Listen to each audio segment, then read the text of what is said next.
Hi guys, welcome back to my YouTube channel, The Blessed Life. And आज चाहिँ म तपाईहरुलाई मेरो टप 10 प्लान्ट्स देखाउँछु है। यो भिडियो चाहिँ एकदमै सर्ट हुनेवाला छ अनि यसमा चाहिँ मैले आफ्नो घरमा चाहिँ कुन कुन प्लान्ट्सहरु राखेको छु है। यो सबै म तपाईहरुलाई देखाउँछु अनि यो साच्चै नै गार्डनिङ गर्ने चाहिँ शौक चाहिँ एक 1 इयर यस 1 इयर दिनको चाहिँ मलाई 1 इयरदेखिको चाहिँ मलाई एकदमै शौक भयो जब म घरमा बसेँ होइन। अनि यो एकदम मेरो फेभरेट प्लान्ट फर नाउ। यसको नाम चाहिँ रहेको छ क्यालेन्कोई है। यो विन्टरमा चाहिँ यो चाहिँ ब्लुम हुन्छ यसरी। अनि यो रेड कलरको छ, हेर्न सक्नुहुन्छ है। अन्त के भन्छ, यो चाहिँ यस्तो यस्तो भएको थियो कि यो प्लान्ट चाहिँ भाँचिएको थियो होइन। अनि यहाँ तपाईँहरू हेर्न सक्नुहुन्छ है, यो भाँचिएको थियो। भाँचेर पनि मैले त्यसलाई त्यतिकै गाड्दा पनि फेरि यो फल्यो हो, यो मरेन।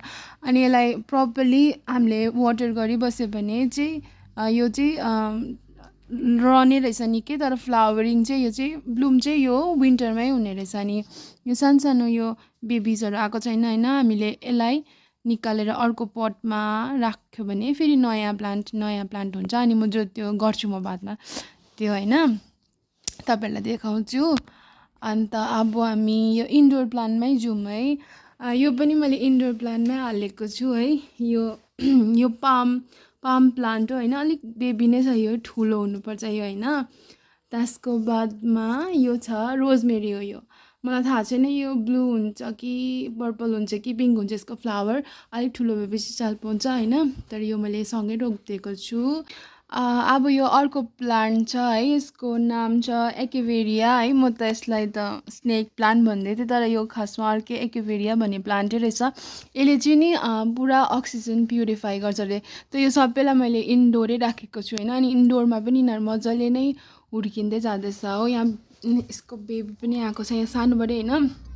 अनि साथै यसमा मैले यो पनि हालिदिएको छु है, यो मेक्सिकन स्नोबल भन्छ है, सक्कुलेन्ट नै हो। यो पनि राखिदिएको छु, यो पनि फल्दैछ, हेर्नु सक्नुहुन्छ है।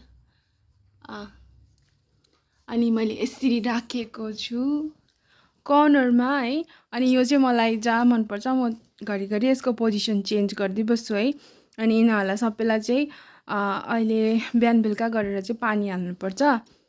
अनि यो अर्को प्लान्ट छ है, डेभिल्स आइभी भन्ने, तर हामी यसलाई मनी प्लान्ट भन्छ नि। यो प्लान्ट पनि यसरी नै फल्दैछ मजाले हो। त्यहाँदेखिको यसको पनि मैले यस्तो बेसमा चाहिँ रोजमेरी रोपिदिइरहेको छु। थाहा छैन मलाई यो कुन चाहिँ कलरमा निक्लिन्छ, फ्लावर हुन्छ, तर मजाले हुँदैछ यो।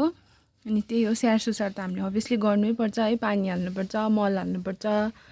अनि है सनलाइटहरू पनि ठिकै दिनुपर्छ, बेसी सनलाइट दिनु हुँदैन। अनि यो मनी प्लान्ट चाहिँ पानीमा बोतलमा राख्यो भने पनि हुन्छ। म देखाउँछु है तपाईँहरूलाई एकैछिन। तपाईँहरू हेर्न सक्नुहुन्छ है, मैले यहाँ बोतलमा यसरी क्राफ्ट गरेर चाहिँ पानी हालेर यो डेभिल्स आइभीलाई राखेको थिएँ, मनी प्लान्टलाई राखेको थिएँ होइन। यो पनि अन्त हुर्किँदैछ, पानीमा पनि हुर्किन्छ है, माटोमा पनि हुर्किन्छ। नेक्स्ट प्लान्टमा जाउँ। अनि नेक्स्ट प्लान्ट हाम्रो रहेको छ यो कार्पेट सिडम भन्ने। तपाईँले हेर्नु सक्नुहुन्छ है, अलिकति यसको अलिकति हालत अलिकति पतला भइरहेको छ, किनकि अस्ति मम्मीले यो झारेर फुटाइदिनु भएको थियो है, तर पनि मम्मीले हालिदिनु भयो फेरि। अनि यसलाई मैले वाटर गरेँ, यो फुटिरहेको छ है तपाईँले, तर यो भइहाल्छ, मतलब यो फलिहाल्छ, मतलब मर्दैन रहेछ छिट्टो होइन। कार्पेट जस्तै हुन्छ, यसो निक्लिन्छ होइन। त्यहाँदेखिको यसरी टक्क माथि मात्रै हुन्छ। यसको रुट्स चाहिँ डिप, अरू प्लान्टहरूको जस्तै रुट्स चाहिँ यसको चाहिँ डिप चाहिँ जाँदैन।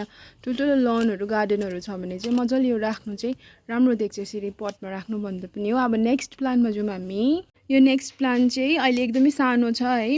अन्त यसको नाम चाहिँ हावर्थिया मिराबिलिस है। डोर्फ क्लिफ हग पनि भन्छ यसलाई है, नन फ्लावरिङ प्लान्टै हो, अल सिजन हुन्छ। अब त्यही लागि मलाई यो सबै प्लान्टहरू चाहिँ एकदमै मनपर्छ है। यसलाई पनि त्यही हो, तपाईँले केयर गर्नुपर्छ, वाटर हाल्नुपर्छ, सनलाइट ठिकैको दिनुपर्छ।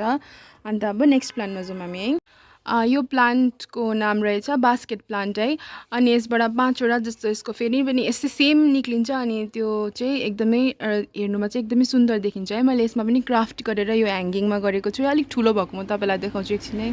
आज जस्तो गाडी हैन पुरा सिट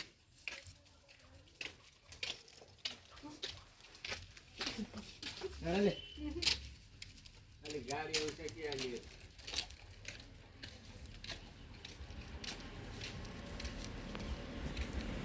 यो छ अर्को प्लान्ट है। भिडियो सर्ट बनाउँछु भनेर कति ट्राई गरेँ, स्पिड बोल्दैछु तर पनि है लङ भइहाल्छ। अनि यो प्लान्ट छ तपाईँको फिलेडेन्ड्रोन यसको नाम है। अनि यसमा पनि तलपट्टि मैले यो कार्पेट सिडियम भन्ने प्लान्ट तलपट्टि यसको पनि यहाँ रोपिदिएको छु। मलाई चाहिँ लाग्छ कि यो प्लान्ट चाहिँ रेनी सिजनमा चाहिँ एकदमै दामी हुँदो रहेछ है। एयर प्युरिफायरको पनि काम गर्छ अनि देख्दाखेरि पनि कस्तो एलिभेट गर्छ है। स्पेसली यो इन्डोर राख्यो भने चाहिँ यसलाई चाहिँ घरमा है एउटा लुकको लागि चाहिँ दामी हुन्छ है। अन्त अब हामी जाउँ नेक्स्ट प्लान्टमा। यो चाहिँ छ तपाईँको सास पनि होइन, क्राउन अफ थ्रोन्स है। अनि यो प्लान्ट चाहिँ स्पेसली चाहिँ पेस्ट कन्ट्रोलको लागि हो है। अनि क्राउन अफ थ्रोन्स चाहिँ यसलाई किन भन्छ कि प्रभु यीशुको चाहिँ जब प्रभु यीशुलाई यसरी उसमा क्रुसमा चढायो होइन, तब काँडाको त्यो मुकुट लगाइदिएन। अनि यो फ्लावरमा पनि हेर्नुहोस् ल, यसरी काँडा धेरै छ नि त, हेर्नुहोस् यस्तो। त्यही लागि चाहिँ यसलाई चाहिँ क्राउन अफ थ्रोन्स भनेको है। पहिला यो खै यता सानोबडे केही छैन रहेछ है। यो यस्तो हुन्छ होइन, सानो सानो ग्रिन यस्तो हुन्छ सानो सानो। त्यहाँदेखिको यही चाहिँ रेड फ्लावरमा हुन्छ है। अनि यो पनि छ। अन्त यसलाई पनि पानी हाल्नुपर्छ, त्यही हो, ठिक टाइममा पानी हाल्नुपर्छ, सनलाइट दिनुपर्छ है। आउनुहोस् अनि हामी अर्को प्लान्टमा जाउँ। अनि यो चाहिँ मेरो फेभरेट प्लान्ट हो, यसमा फ्लावरिङ अहिले भएको छैन। अनि यो प्लान्टको नाम छ अक्सेलिस ट्रायङ्गुलरिसिस। अनि यसले कुलिङ इफेक्ट दिन्छ, फिभर पनि जाती हुन्छ, इन्फेक्सन पनि जाती हुन्छ, तर कम्ती डोजमा खानुपर्छ है। बेसी डोजमा खायो भने चाहिँ जे कुनै पनि पोइजनस हुन्छ। अनि मेन यसको इन्ट्रेस्टिङ कुरा चाहिँ मेरो के छ भने, मैले सोचेको थिएँ कि यो मर्यो है, यो प्लान्ट यो पटमा रोपेको थिएन, यो प्लान्ट मर्यो भनेर सोचेको थिएँ। अनि मैले यसमा अर्कै प्लान्ट रोपेको थिएँ यहाँनिर होइन। त्यहाँदेखि यो प्लान्टको बारेमा म तपाईँलाई बादमा भन्छु है। अर्कै प्लान्ट रोपेको थिएँ मैले। अनि यो प्लान्ट चाहिँ विन्टर सिजनमा चाहिँ फल्छ। अनि मैले यो अर्कै प्लान्ट रोपिसकेको थिएँ, अनि यो फली पनि सकेको छ। हेर्नु कत्रो भइसकेको छ यो प्लान्ट चाहिँ, अर्को प्लान्ट फलिसकेको छ। तर विन्टरमा फेरि वापस त्यो बिचबाटै त्यो फेरि फल्यो। त्यो म आफै पनि सरप्राइज भइरहेको छु। अनि एउटै पटमा मेरो अलि दुईवटा प्लान्ट भइरहेको छ हो। हटाउनु पनि माया लाग्दैछ, किनकि यो पुरा डेलिकेट हुन्छ। यसलाई अलिकति छुयो भने या अलिकति यसलाई चलायो भने यो मरिहाल्छ। अनि यो यसरी अहिले फ्लावरिङ, अहिले यो पत्ताहरू यस्तो भइरहेको छ, खुलिरहेको छ है। यो बेलुका भएपछि यो पत्ताहरू खुलिँदैन है। यो बेलुका भएपछि यो पत्ताहरू चाहिँ सबै निभेको जस्तो हुन्छ है। अनि एकदम पनि राम्रो छ है यो प्लान्ट। अनि यसको फ्लावर पनि हुन्छ पर्पल कलरमा है, यु क्यान सी।